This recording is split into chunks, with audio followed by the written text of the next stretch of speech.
All right, everyone. The Wall Street Journal is perhaps most well known among the YouTube community as that so-called journalistic outlet that said that PewDiePie was a Nazi because there was some photoshopped images of him, or he said something that was, to them, I suppose, to their really, really fragile moral standards, it was mildly offensive. And of course, it was bullcrap at the time, and it remains it now. It's nonsense. It was never true, and it never will be. Most of what they say, though, isn't. Now they're, they obviously don't like the Trumps either. Although none of these outlets do. Don't let him fool you. Even like Fox and Breitbart at this point barely tolerate him. They don't even like him because he's not a corporatist, I guess, anymore. He's decided to go full populist. I guess that concerns them because they're used to Big Don, who donates to big establishment names. And now he's got something different. Now he's like, well, I want my turn, so they're pissed off. The Wall Street Journal is declaring that it's somehow important. It is journalistically important to report on this. Get what it is.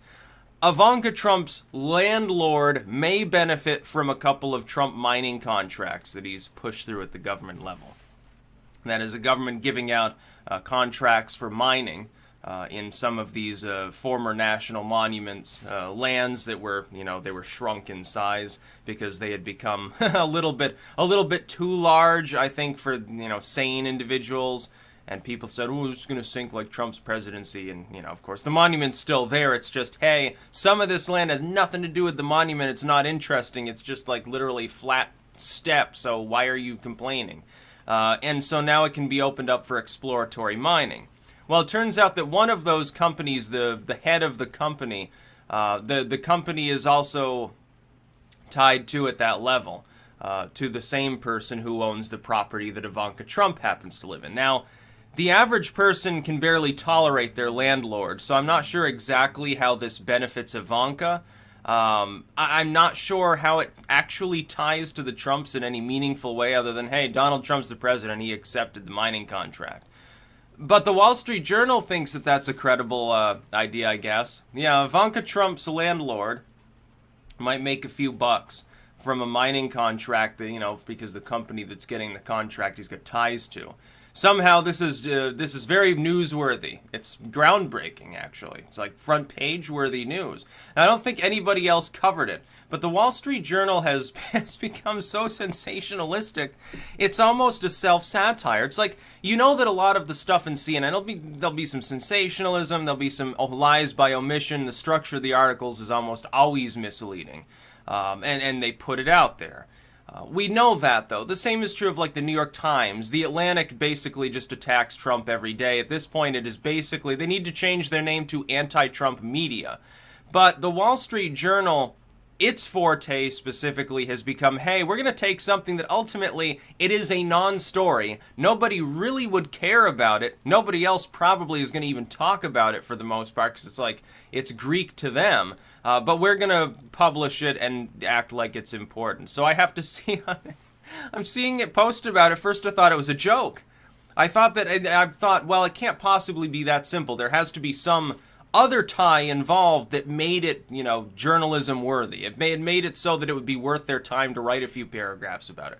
There has to be some other time. Maybe this same person, is it a regular Republican contributor? Does the person also go to Trump family picnic or something like that? Is there some tie beyond, hey, the mining company that got the contract, this dude has part, I guess a stake in it, involvement with it, and also happens to own the Ivanka Trump penthouse property? No, there's nothing further. That's really as far as it goes. It's like two or three degrees of separation there. I'm not sure exactly why you think it's newsworthy. And then, the big takeaway for me. These same people that think that this is newsworthy, this is really going to excite people. They'll be, sharing it around because, you have to have exciting stuff, otherwise people don't share it, and then you don't get your ad revenue and you don't get your circulation. It's not like with newspapers where a lot of people are like, oh, I just read it every morning.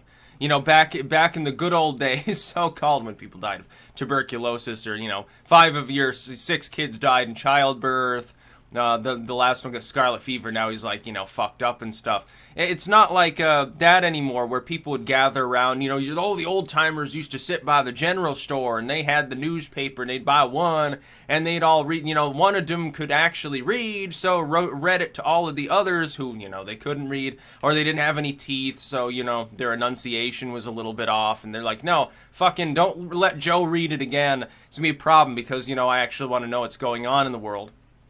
It's not like the good old days. People would gather on maybe the radio and be like, oh, wow, FDR is about to speak. No, it's not like fireside chat era. It's social media era. In order for your media group to actually be successful, you have to have something that people want to share around. Like, one person with a webcam can get stuff shared to tens or hundreds of thousands of people. It's not really that hard. But when you've got low efficiency, because you've got the corporate office, you've got the 6-figure journos, you've got the 7-figure pundits, you've got the 8-figure CEO, you've got studio lighting that probably costs $1,000 a day just to fucking run it. When you've got all of these things, it becomes a little more complicated than when you're sitting in your bedroom with a webcam. And that's really become their problem. And so you get stuff like this. Slow news day, there's not enough to flesh it out. Somebody had Montezuma's revenge, and so they couldn't write their article. Someone else has to write something lickety-split, like you got 2 hours. What are they going to do? They'll sensationalize something. And it'll be something that ultimately is totally boring. And the videos about this, funnier than the story itself. Story itself, boring. Boring as hell. Videos about that story, posts about how dumb it is, entertaining. Because then you get attacks on the lamestream media that still tries to deflect every bit of criticism by saying, you're attacking the free press. Woe is you. Oh, it's so anti-American to point out, we sensationalize, we lie constantly, we're fucking boring and inefficient. Our model doesn't work anymore. And by the way, we get scooped by the president on Twitter. They just can't deal with that. So they try to appeal to people's sense of, constitutional pride. The same constitution they're constantly arguing to basically scrap. Oh, you don't need guns. For speech needs to be tempered because it might be offensive. You go protest in the free speech zone. By the way, dissolve the states and just be totally federalistic. That's basically what some of these morons argue for. But then they become constitutionalists when it comes to someone criticizing them. A bunch of little crybabies. Then we got to talk about Zhank. We got to talk about a CNN article on there that in all honesty, the CNN article is technically fair. Literally speaking, it's like the first time I've seen a CNN. It's clickbait, certainly. But it is actually a fair article. But I'll go through it because it ties into the larger moral panic. That's about all. Peace out.